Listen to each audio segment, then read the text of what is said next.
How do you become unrecognizable in 2026? That's where we're going in today's episode. We're going to talk about the one question to ask that deepens the meaning of everything you do, the strategy to avoid if you want to see real transformation this year. I'm also going to share how I hacked my fitness routine after years of hating exercise. And ultimately, I'll show you how to avoid the pitfalls everyone else will fall into this year so you can be consistent, build momentum, and break through to your next level. Welcome to Wellness for High Performers, where ambitious people discover the path to sustainable wellness that actually feels good so they can build the dream without burning out. I'm your host, Erica Jones. I'm a wellness strategist and entrepreneur, and I help high performers create massive momentum by weaving wellness into their daily life. I love the start of a new year, don't you?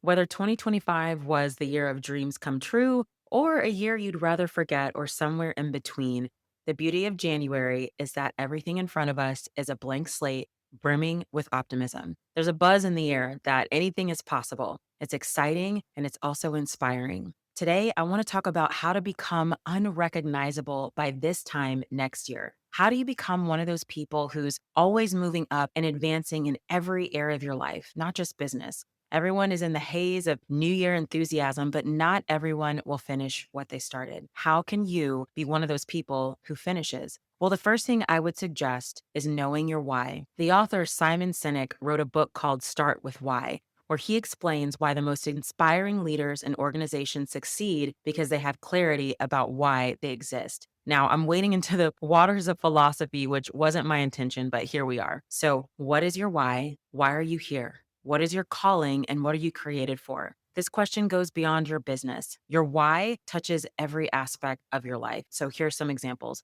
I am here to live fully, love deeply, and steward my energy wisely. I'm here to build a life that reflects my values, not just my achievements. My purpose is to use my gifts while protecting my energy and capacity. I'm here to create ripple effects that extend far beyond me. Knowing your why is so powerful because it's the foundation, the bedrock that everything else is built upon. I call this a life mission statement, and having one allows you to filter everything against your overarching purpose. If your life mission statement is to live fully, to love deeply, and to steward your energy wisely, then if you're feeling burned out and run down, you know that you're out of alignment with your mission and an adjustment is needed. You can think of it like a compass that's always pointing you back to your ultimate destination. So now that we've talked about knowing your why, what separates the winners? Those people who at the end of the year have leapfrogged in their growth versus those who don't. Well, I think it's essential here that we discuss the difference between resolutions and commitments. So, what is the definition of a resolution?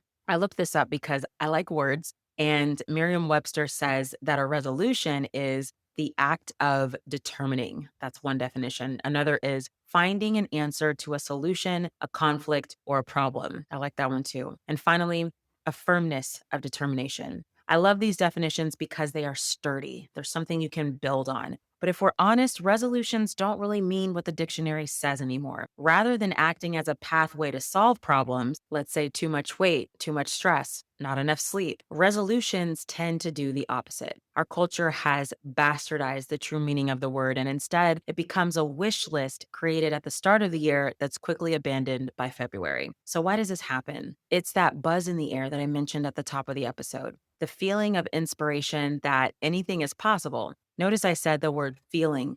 Inspiration is a powerful force that can move us to take massive action. And so we do. We make our plans and the flow of enthusiasm that inspiration carries. We're not necessarily thinking about the reality of the execution of those plans. And this is where we go wrong. And I'm just as guilty of it.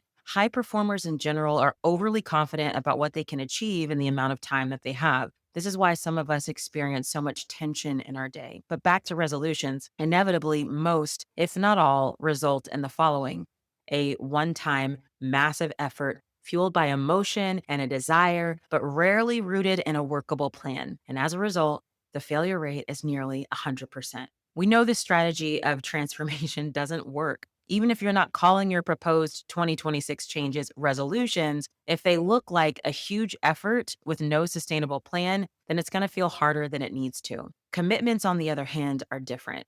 Just the word commitment carries more weight than resolution. A commitment is like a guarantee or a promise. To whom? To yourself that you're going to follow through. A commitment requires thoughtfulness and it requires a plan. It asks the question, how am I going to make this work because I made myself a promise? Who do I need to be to follow through? Rather than making one big effort in January and hoping for the best, a commitment is rooted in consistency, and consistency requires thought. And I don't know about you, but my days are full, front to back. If my plan is to commit to something, I have to think very carefully about how I will follow through. And this is exactly why I don't commit to new things very often because I'm a finisher. I don't like quitting. I also recognize that breaking a commitment is breaking a promise to myself. And since I highly value my relationship with myself, and having faith in me that I will do what I say I will do. This is the definition of integrity. I don't commit to new things often at all. It's something that I carefully consider. So, consistency is the assumed counterpart to commitment. And consistency requires two things. It requires simplicity, number one, because it's hard to be consistent with something that's complex. And number two, it requires strategy. This is your plan. These two things, simplicity and strategy, are actually two of the three components to the Elevates framework that I talked about in episode 2. And they're essential not just for new commitments, but any new health habit or goal. So let's apply this to a real life example. Isaac and I used to have a gym membership at a local spot around the corner. We would work out multiple times a week together and right on schedule every January. The gym would be overflowing with new people. And as expected, right around mid February, it would clear out. So, where did all the would be fitness enthusiasts go?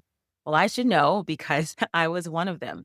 I wouldn't clear out every February, but I would slowly fade throughout the year. I had an eagerness that I couldn't sustain. And this is why relying on willpower or discipline or inspiration is not a strategy. Plans, specifically simple plans, differentiate the winners from those who just hope to do so. I was never going to be successful by making a gym membership part of my fitness routine. Why? Well, a few reasons. First of all, I don't like working out with big equipment.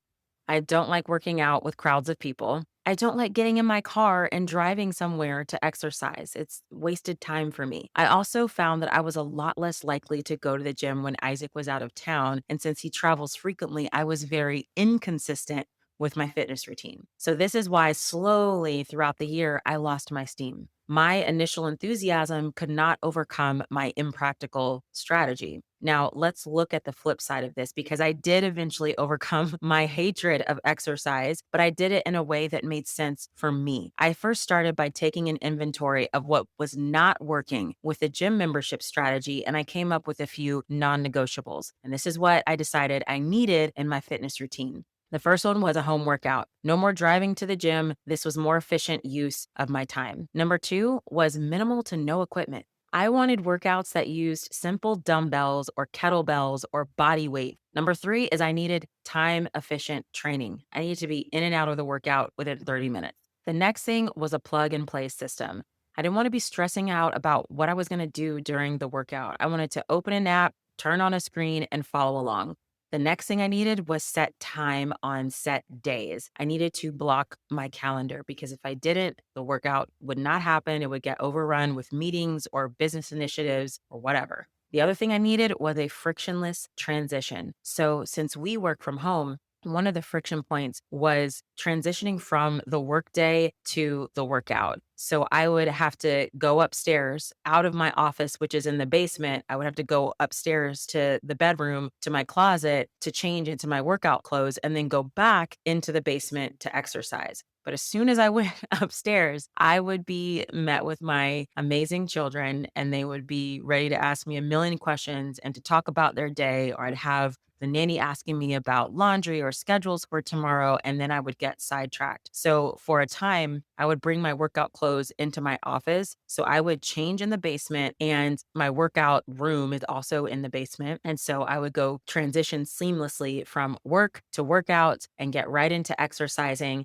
And that way, when I went upstairs, I could be fully present with the kids, answer whatever questions were needed, and things worked a lot better that way. And then the final thing that I needed was a triage plan. So this is a quick 10 to 15 minute workout on days where things don't go as planned. a meeting that ran over, a fire to put out, whatever it is. And I needed that because if I didn't have that quick 10-minute or so workout, sometimes I'll even do 5 minutes, it would make it easier for me to just skip instead of having a backup plan. So, as you can see here, there are multiple points of consideration in this plan. This is the difference between making a resolution and making a commitment. So, I've been going strong for well over a year now, and I have no plans of stopping or slowing down. I used to hate exercise and fitness before this plan. I used to see it as drudgery. Now, looking back, I realize that it wasn't that I hated fitness, it was that I didn't have a plan that was working for me. And so now, my desire is to do more. It's to grow in my exercise. It's to grow in my fitness, to get stronger, to build my endurance. Because I created a plan I could be consistent with, it was a lot easier for me to get results. I wanted to finally figure out the fitness routine because I've seen the research. I believe in its long term value for wellness, for longevity. But on a vanity level, I also really wanted to get more toned. We had 4 babies in about 6 years, and I just did not prioritize movement as much as I would have liked during that time. When I turned 40, I decided that is going to change, and it did. And because I was consistent, I felt like I was winning, and that increased my momentum, and then I ultimately got the transformation that I wanted. I look better than I ever have. I feel more energized than I ever have, and I'm ready for what's next. But I did not see results overnight. I will share my full fitness journey sometime on the podcast, but I literally started with just 5 minutes a day of exercise. I'm not kidding. That's literally 5 minutes a day. I would do squats, bicep curls, jumping jacks, just 5 minutes a day. The point of that was, of course, to make it simple, but it was also shaping my identity. I was becoming a person who never misses a workout. And that was very easy to do if the workout was just 5 minutes. So once that new identity started to settle in, it was downhill from there. Fitness, which I previously viewed as a painful 4-letter word before, became one of the things that I look forward to most at the end of my workday.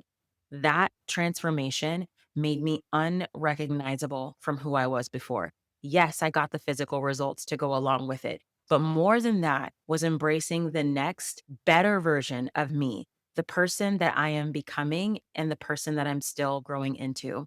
So I'll end this episode with a question. What are you committed to this year? Think about this, not just for your health, but for all 9 domains of your life: your business, your spiritual life, your marriage or relationship, your family, your mind and personal development. What about your finances, your community, or hobbies? What are you committed to? Let's become unrecognizable this time next year. Thank you so much for listening to Wellness for High Performers. If you want my 3 secrets for making any health habit stick, and I mean any habit, head to elevays.com. That's ELEVAYS.com